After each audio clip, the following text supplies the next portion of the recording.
sabi mo? Ano Nasa sabi mo? loob tayo ng dali kanina. Tapos sabi ko, paglabas ko, tangina nag-aahid siya din. Sabi ko, tangina talaga pag taong hamog eh. Ano sabi mo sa motor niya? Sabi ko, itsura, pagod. Tapos yung motor niya parang taga-bundok. Ay, grabe. Akala ko yung motor parang galunggong. Sabi mo, Sabi na tangina naman nun, di pa tumawad ang ingay. Sabi niya Dana kagabi sa kanya, gago ka, nakakatakot yung motor ni Ray. Parang kakala, sabi ko lang mo siya. Ano yun bababa dun sa mismong bitbit? Yun nga. Di ba napaka... alog nun. Eh, onting alog lang yan. Ay, natin mo okay na. Itutulak na lang niya.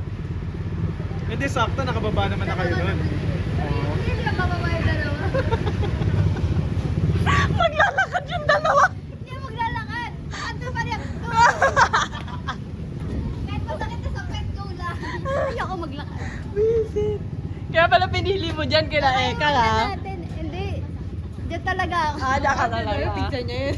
Kaya pala. Ayoko talaga kay Reggie ito. Ayoko talaga. 30. Lumabas yun dito, totoo gaga ka. Pero wala akong choice. Sorry Reggie, pero wala, may choice ako eh. Parang gago. Parang gago. Unahan ka talaga dyan sa gas. Kuya, pasabugin mo na ang motor niyan.